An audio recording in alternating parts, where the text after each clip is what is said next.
Hello, नमस्कार। ओशो के विचार। ओशो कहते हैं, मन के दास नहीं स्वामी बनो। उसके लिए आपको क्या करना है, यह देखेंगे हम। प्रिय आत्मन, मन बहुत ही चालाक है।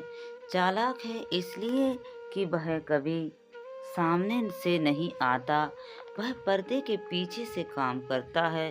तुम समझते हो कि तुम सोच रहे हो, पर असल में मन सोच रहा है और तुम बस उसका गुलाम बनकर पीछे पीछे चल रहे हो। मन को सेवक होना चाहिए। वह एक औजार है, जैसे तुम्हारे हाथ, तुम्हारी आंखें, तुम्हारी जीभ। जैसे हाथ से तुम कुछ काम लेते हो, आंख से तुम देखते हो, वैसे ही मन से तुम सोच सकते थे। लेकिन यह औजार इतना हावी हो गया कि उसने खुद को मालिक बना लिया। सोचो जरा, अगर तुम्हारा नौकर तुम्हें आदेश देने लगे, तुम क्या होगा तुम्हारा? तुमने उसे रखा था अपनी मदद के लिए, लेकिन धीरे धीरे वही कुर्सी पर बैठ जाए और कहे, तुम चुप रहो, अब मैं चलाऊंगा घर घर को। यही ठीक ठीक स्थिति तुम्हारी और तुम्हारे मन की है। मन कहता है यह करो, तुम कर लेते हैं। मन कहता है इधर जाओ, और तुम बिना सोचे इधर भाग जाते हो। मन कहता है दुखी हो जाओ, और तुम दुखी हो जाते हो। मन कहता है गुस्सा करो, और तुम आगे बबूला हो जाते हो।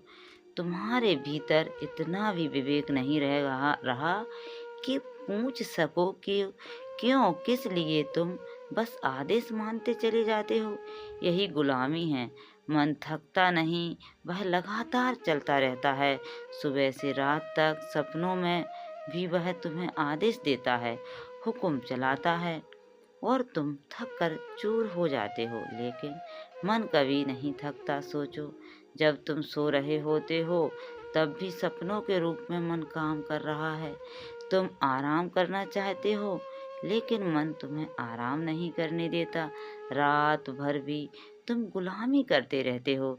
तुमने कभी सोचा भी नहीं है कि गुलामी कहाँ से शुरू हुई है, क्योंकि बचपन से ही तुम्हें सिखाया गया मन ही सब कुछ है।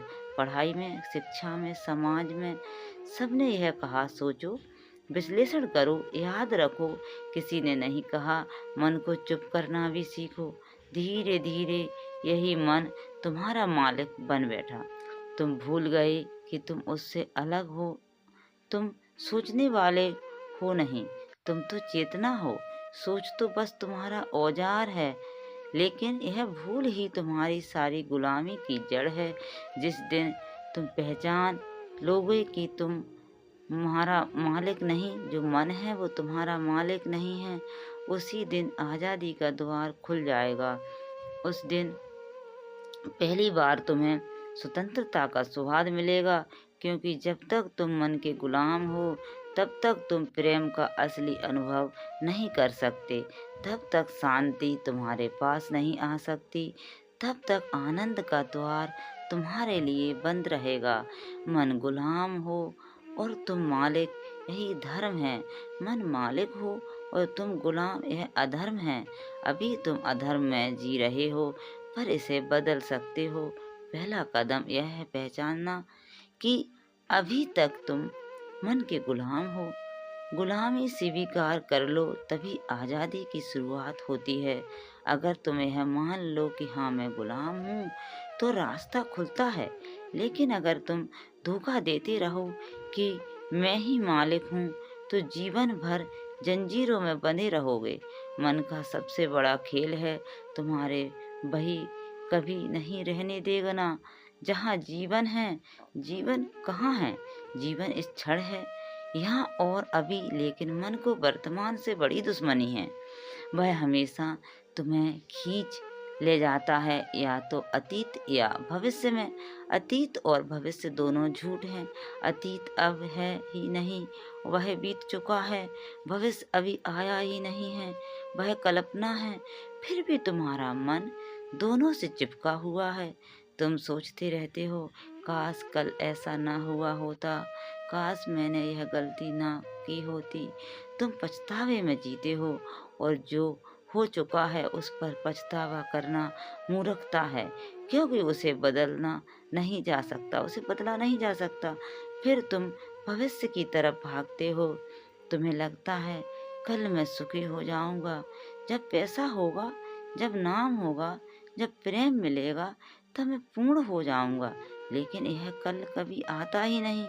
जब वह आता है तब भी वह आज होता है और तुम्हारा मन फिर से नया कल बना लेता है। यही गुलामी है।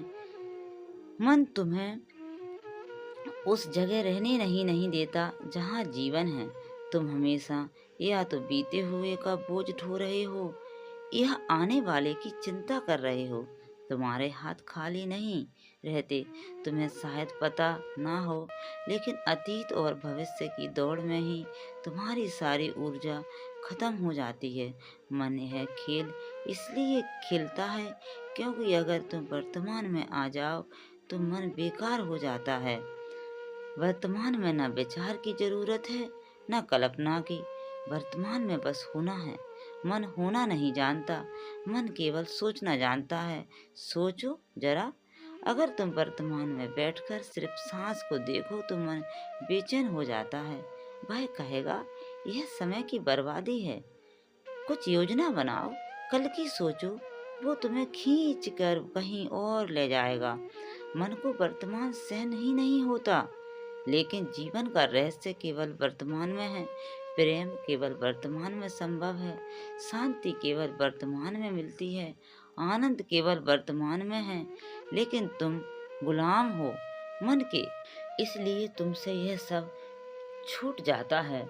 अतीत पर जितना भी सोचो वह कभी बदल नहीं सकता, और भविष्य पर जितना भी सोचो वह तुम्हारी सोच के हिसाब से घटित नहीं होगा। सिर्फ वर्तमान ही सच है, वर्तमान ही अस्तित्व है, और मन तुम्हारे बार बार उस सच से बाहर निकाल देता है। यह खेल तब टूटता है जब तुम जागरूक हो जाते हो, जब तुम पहचान लेते हो कि मन तुम्हें अतीत और भविष्य में भेज रहा है। जैसे ही तुम देख लेते हो, तुरंत वर्तमान में लौट आते हो।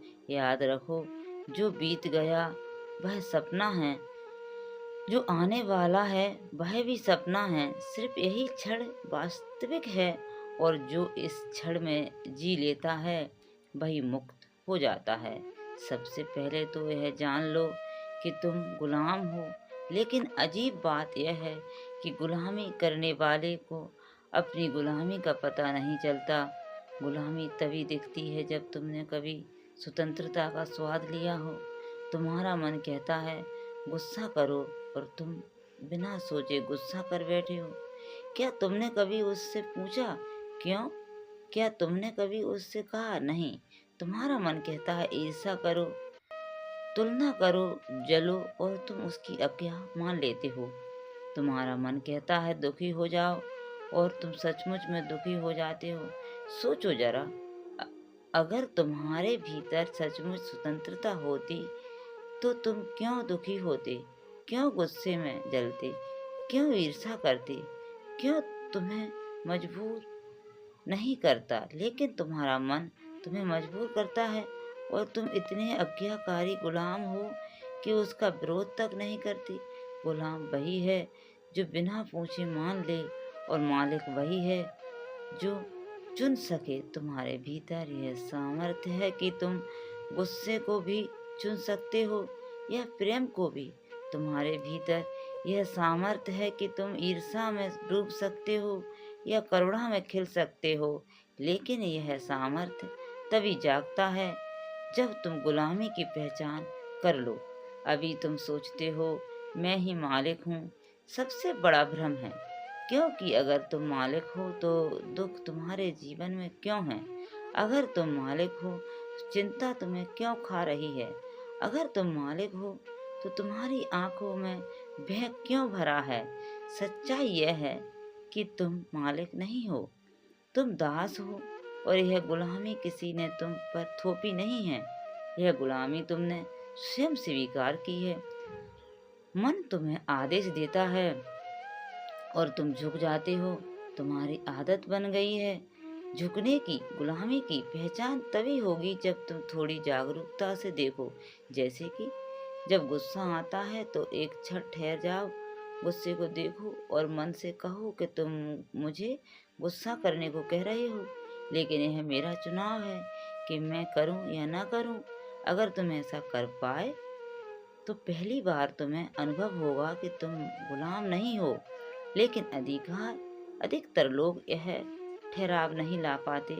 जैसे ही मन कहता है गाली दो, वे गाली दे देते हैं। जैसे ही मन कहता है रो, वे रोने लगते हैं। वे कठपुतलियां हैं। मन डोर डालता है, हिलाता है और वे नाचने लगते हैं। पहला कदम यह है कि अपनी गुलामी को स्वीकार करो। अगर तुम सोचते हो कि तुम पहले से ही स्वतंत्र हो, तो कभी स्वतंत्र नहीं हो पाओगे, क्योंकि स्वतंत्रता वहीं आती है जहाँ गुलामी की पहचान होती है। तो याद रखो, मालिक वही है जो चुनता है और गुलाम वही है जो बिना पूछे मान लेता है। आज तुम गुलाम हो, लेकिन तुम चाहो तो मालिक बन सकते हो। बस थोड़ी जागरूकता चाहिए, थोड़ी सजगता चाहिए। मालिक होने का अर्थ यह नहीं कि तुम मन से लड़ो। मालिक होने का अर्थ यह तुम मन को उसकी सही जगह पर रखो। मन तुम्हारा सेवक है, औजार है। जैसे तुम्हारे पास चाकू है, उससे सब्जी भी काट सकते हो और किसी को घायल भी कर सकते हो। औजार अच्छा है या बुरा नहीं होता, उसका उपयोग तुम्हारे हाथ में है। मन भी वैसा ही है, औजार है। अगर तुम मालिक हो तो मन तुम्हें जीवन के शिखर तक पहुंचा सकता है। अगर तुम गुलाम हो तो वही मन तुम्हें नर्क में ले जाएगा। तो मालिक होने का असली अर्थ मन का उपयोग करना। मन दोबारा उपयोग में ना सोचो। हाथ की जरूरत है तो तुम हाथ उठाते हो। अगर हाथ अपने आप चलने लगे बिना तुम्हारी अनुमति, तो तुम कहोगे कि यह बीमारी है। लेकिन यही हाल मन का है।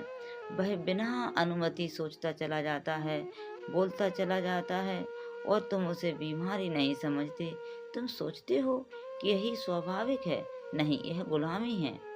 मालिक वही है जो कह सके मन अब सोचो, और मन सोचने लगे। फिर वह कह सके बस मन शांत रहो, और मन तुरंत रुक जाए। तुम्हारे भीतर इतनी ताकत है, लेकिन तुमने उसे आजमाया ही नहीं। तुमने कभी मन को आदेश देने की कोशिश ही नहीं की। तुम हमेशा मन के आदेश मानते रहे। मालिक वही है जो कह सके मन यह करो और मन करे, मन यह मत करो और मन ना करे। लेकिन अभी तुम्हारी हालत यह है कि तुम आदेश नहीं देते, तुम विनती करते हो। तुम कहते हो मन कृपया करके शांत हो जाए, और मन हंसता है, तुम्हारी बात मानता ही नहीं, क्योंकि तुम मालिक नहीं हो, तुम गुलाम हो। मालिक आदेश देता है, गुलाम मानता है।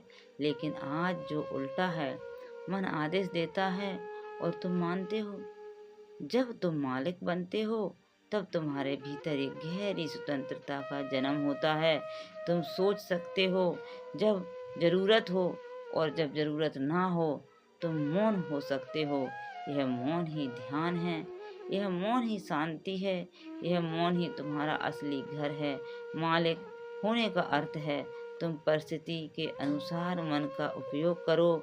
काम काज में, विज्ञान में, कला में, योजना बनाने में मन बड़ा उपयोगी है। लेकिन प्रेम, प्रार्थना में, ध्यान में, मौन में मन को हटाना पड़ता है। अगर तुम मालिक हो तो तुम मन को बुला सकते हो और विदा भी कर सकते हो। स्वतंत्रता का असली स्वाद तब मिलता है जब तुम जान जाते हो कि मन तुम्हारा दास है, तुम्हें चलाना है, तुम्हें उपयोग करना है। फिर जीवन सहज हो जाता है, क्योंकि मन अब बाधा नहीं बनता, मन अब पुल बन जाता है। ध्यान का पहला कदम बहुत सरल है, मन से दूरी बनाना। तुमने अब तक यही माना है कि जो विचार आते हैं वही तुम हो, लेकिन सच यह है कि विचार तुमसे अलग हैं। तुम चेतना हो और विचार उस चेतना के आकाश में आते हैं। जाते हैं, बादलों जैसे हैं, बस बैठो, आंखें बंद करो, शुरुआत में कुछ मत करो। विचार आएंगे, गुस्से के, प्रेम के, यादों के, योजनाओं के, उन्हें मत रोको, मत पकड़ो, मत भगाओ, सिर्फ देखो, जैसे कोई सड़क पर चलते लोगों को देखता है। धीरे धीरे तुम्हें पहली बार अनुभव होगा कि तुम विचार नहीं हो, तुम देखने वाले हो। यह समझ ही ध्यान की शुरुआत है। जब यह अनुभव गहरा होता है तो मन तुम्हारी पकड़ से छूट जाता है। तुम्हें एहसास होता है मन तुम्हारा दास है, मालिक नहीं है। और तभी तुम अपने असली स्वरूप का पहला स्वाद चखते हो। स्वतंत्रता और आनंद का मन एक घोड़े जैसा है। घोड़ा अपने आप में ना तो अच्छा है और ना बुरा। वह केवल एक ऊर्जा है, एक ताकत है। अगर उसे सही दिशा दी जाए तो वही घोड़ा तुम्हें तेजी से मंजिल तक पहुंचा सकता है। लेकिन अगर तुम उसकी लगाम छोड़ दो तो वही घोड़ा तुम्हें गिरा भी देगा, चोटल भी करेगा और कहीं भी भटका कर ले जाएगा। आज की समस्या यही है कि अधिकतर लोग लगाम घोड़े के हाथ में दे चुके हैं, यानी मन को मालिक बना लिया है। अब मन उन्हें जहाँ चाहे ले जाता है। कभी वह तुम्हें गुस्से की ओर ले जाता है, कभी लोभ की ओर, कभी भय की ओर, तो कभी अतीत की ओर। भविष्य के उलझनों में भटकता रहता है। नतीजा यह होता है कि इंसान खुद की जिंदगी पर नियंत्रण खो देता है और एक तरह से मन का कैदी बन जाता है। ज्ञान का सार यही है कि तुम लगाम वापस अपने हाथ में ले लो। सवार को याद आना चाहिए कि घोड़ा उसके नीचे है, ना कि उसके ऊपर। मन तुम्हारा साधन है, तुम्हारी सेवा करने के लिए है, ना कि तुम्हारा मालिक बनने के लिए। जब ध्यान के माध्यम से तुम भीतर शांति से बैठते हो, विचारों को आते जाते देखते हो, तो धीरे धीरे यह अनुभव गहराता है कि तुम मन से अलग हो। यह पहचान ही लगाम पकड़ने का पहला कदम है। एक बार लगाम तुम्हारे हाथ में आ गई तो वही मन जो आज तुम्हें भटका रहा है, वही तुम्हारे सबसे बड़े सहयोगी में बदल जाएगा। जैसे एक प्रशिक्षित घोड़ा युद्ध में सवार को जीत दिलाता है, उसी तरह अनुशासित मन तुम्हें ध्यान की गहराई, सृजनात्मकता और आत्मिक आनंद तक पहुंचा देता है। लेकिन अनियंत्रित मन तुम्हें जीवन भर संघर्ष और अशांति में उलझाए रखेगा। ध्यान यही कला है, मन को दबाना नहीं बल्कि उसे सही दिशा देना। अगर तुम सवार हो और लगाम तुम्हारे हाथ में है तो घोड़ा तुम्हारा मित्र है। अगर तुमने ध्यान छोड़ दिया और लगाम खो दी तो घोड़ा तुम्हें कहीं भी गिरा सकता है। मन को साधो, मन से दोस्ती करो और लगाम अपने हाथ में रखो। तभी जीवन की यात्रा सहज, सुंदर और अर्थपूर्ण हो जाएगी। जीवन की सबसे बड़ी त्रसादी यह है कि इंसान अपने ही मन का गुलाम बनकर जीता है। मन हजारों विचारों से भरा हुआ है, इच्छाएं, भय, अपेक्षाएं, अतीत की स्मृतियां और भविष्य की चिंताएं। जब इंसान इन विचारों के प्रभाव में बह जाता है तो वह अपनी स्वतंत्रता खो देता है। वह परिस्थितियों और भावनाओं का दास बन जाता है। बाहर का माहौल जैसा होगा उसका मन भी वैसा ही हो जाएगा। अगर कोई तुम्हें अपमानित कर दे तो तुम दुखी हो जाते हो। अगर कोई तुम्हारी तारीफ कर दे तो तुम खुश हो जाते हो। इसका मतलब यह है कि तुम्हारा सुख दुख तुम्हारे हाथ में नहीं, दूसरों के हाथ में है। यही है गुलामी। लेकिन ध्यान रखना, ध्यान का चमत्कार यही है कि यह स्थिति उलट जाती है। ध्यान तुम्हें धीरे धीरे यह अनुभव कराता है कि तुम मन नहीं हो, तुम उसके साक्षी हो। जब यह अनुभव गहराता है तो तुम पहली बार मालिक बन जाते हो। मालिक बनने का मतलब यह नहीं कि विचार गायब हो जाएं, बल्कि यह है कि विचार अब तुम्हें नियंत्रित नहीं करेंगे। वे आते जाते रहेंगे पर तुम्हारी जड़ें मौन और स्थिरता में होंगी। जब तुम मालिक बनते हो तब पहली बार तुम्हें स्वतंत्रता का स्वाद मिलता है। यह स्वतंत्रता केवल बाहरी नहीं बल्कि गहरी आंतरिक है। परिस्थितियाँ जैसी भी हों, विपरीत या अनुकूल, तुम भीतर से अडिग रहते हो। दुख आता है लेकिन वह तुम्हें जकड़ नहीं सकता। परिस्थितियाँ बदलती हैं लेकिन तुम्हारा केंद्र अचल रहता है। यही वास्तविक आज़ादी, स्वतंत्रता का अगला रूप है। मौन। जब मन पर तुम्हारा नियंत्रण होता है तो भीतर स्वाभाविक मौन प्रकट होता है। यह मौन जबरदस्ती का नहीं है बल्कि सहज है। इसमें कोई संघर्ष नहीं है, केवल एक गहरी शांति है। और इसी मौन से जन्म लेता है आनंद, जो किसी कारण पर निर्भर नहीं। अक्सर हम सुख को परिस्थितियों से जोड़ते हैं, अच्छा भोजन, अच्छा घर, सम्मान, पैसा, लेकिन जब तुम मालिक बनते हो तो तुम्हारा आनंद परिस्थितियों पर आधारित नहीं होता। यह तुम्हारे भीतर से फूटता है, बिना किसी कारण के। यही असली क्रांति है। मन का गुलाम बनकर जीने से लेकर मन का स्वामी बनने तक की यात्रा। जब मन गुलाम और तुम मालिक, तो पूरा जीवन एक उत्सव बन जाता है। तब हर क्षण में तुम्हें नयापन, ताजगी और गहराई का अनुभव होता है। तब कोई भी शक्ति तुम्हें हिला नहीं सकती, क्योंकि तुमने अपने अस्तित्व की लगाम अपने हाथ में ले ली है। मालिक बनने का मार्ग कोई जटिल साधना नहीं है, यह सरल है लेकिन निरंतरता चाहता है। मन सदियों से तुम्हारा मालिक बना हुआ है, इसलिए वो तुरंत झुकने वाला नहीं है। उसे अभ्यास से, धैर्य से और प्रेम से साधना होगा। सबसे पहला अभ्यास है रुक जाना। दिन भर तुम बिना रुके भागते रहते हो। काम, जिम्मेदारियां, चिंता, इच्छा, इस दौड़ में तुम्हें यह पता ही नहीं चलता कि मन कब नियंत्रण अपने हाथ में ले लेता है। इसलिए प्रतिदिन कुछ क्षण रुकना जरूरी है।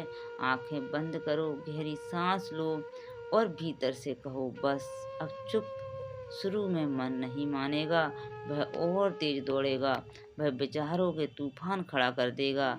कभी वह तुम्हें बीते हुए दुख याद दिलाएगा, कभी भविष्य की चिंता देगा, कभी कहेगा यह व्यर्थ है, छोड़ो इसे, यही उसकी चालाकी है। लेकिन अगर तुम डटे रहो तो धीरे धीरे मन थकने लगेगा। याद रखना, मन तुम्हारा सेवक है। सेवक कितना भी शोर करे, अंत में मालिक की आज्ञा माननी ही पड़ती है। तुम्हें केवल इतना करना है कि बार बार साक्षी बनकर देखो। विचार आ रहे हैं, उन्हें मत कर देखो, पकड़ो, उन्हें गुजरने दो, जैसे आकाश में बादल गुजरते हैं। तुम केवल देखने वाले रहो। यह देखने का अभ्यास ही ध्यान है। जितना अधिक तुम साक्षी बनोगे उतना मन शांत होगा। पहले 5 मिनट, फिर 10 मिनट, फिर आधा घंटा, धीरे धीरे यह तुम्हारी जीवन शैली बन जाएगी। तब तुम्हें यह अनुभव होगा कि तुम मन के गुलाम नहीं बल्कि उसके मालिक हो। एक छोटा प्रयोग करो। जब भी गुस्सा आए तुरंत खुद से कहो, रुको, मैं मालिक हूँ। गहरी सांस लो, भीतर झांको, देखो गुस्सा मन का है, तुम्हारा नहीं। इस अभ्यास से धीरे धीरे गुस्सा अपनी पकड़ खो देता है। मालिक बनने का अर्थ है सजग रहना। सजगता हर क्षण तुम्हें याद दिलाती है कि तुम विचार नहीं हो, तुम उससे अलग हो। और यही सजगता तुम्हें स्वतंत्रता, शांति और आनंद की ओर ले जाती है। यह कोई भविष्य का लक्ष्य नहीं है, इसे अब इसी क्षण अभ्यास किया जा सकता है। अभी गहरी सांस लो और मन से कहो, शांत। देखो, एक क्षण के लिए ही सही भीतर किसी गहरी शांति उतर आती है। जब तुम सच में अपने मन के मालिक बन जाते हो तो तुम्हारे जीवन का एक नया द्वार खुलता है। एक ऐसा द्वार जिसके पार अब तक तुमने कभी कदम नहीं रखा। अब तुम केवल एक सोचने वाली मशीन नहीं रहते। अब तुम्हारी पहचान विचारों, भावनाओं और परिस्थितियों तक सीमित नहीं रह जाती। तुम अपने भीतर चेतना को अनुभव करने लगते हो। मन तक सीमित रहना ऐसा है जैसे किसी राजा का सेवक बन जाना। राजा होते हुए भी सेवक की तरह जीना। जब तक मन का नियंत्रण तुम्हारे हाथ में नहीं, तुम उसी अवस्था में रहते हो। लेकिन जैसे ही तुम मन के मालिक होते हो, तुम्हारी पूरी सत्ता बदल जाती है। तब तुम सेवक नहीं, स्वामी हो जाते हो। तब विचार तुम्हारे सेवक हैं, भावनाएं तुम्हारे सेवक हैं और परिस्थितियाँ तुम्हें हिला नहीं सकती। यह नया अभ्यास, नया आयाम ऐसा है जहाँ तुम्हारे भीतर एक आकाश खुल जाता है, बिना सीमाओं का, बिना विघ्नों का। अब तुम किसी के कहने पर दुखी नहीं होते, किसी के प्रयास प्रशंसा करने पर खुश नहीं होते। तुम्हारी खुशी और मौन बाहरी चीज़ों पर निर्भर नहीं रहते हैं, वे भीतर से फूटते हैं। यही स्वतंत्रता है। अब तुम सिर्फ सोचने वाले नहीं रहते, तुम देखने वाले बन जाते हो। सोचने वाला हमेशा उलझा हुआ रहता है, कभी अतीत में, कभी भविष्य में। देखने वाला स्थिर रहता है अभी और यही। जब तुम चेतना बन जाते हो, तब तुम्हारे भीतर का मौन तुम्हारा असली घर बन जाता है। यह मौन बाहर की दुनिया से जुड़ा नहीं है, यह मौन भीतर की गहराई से आता है।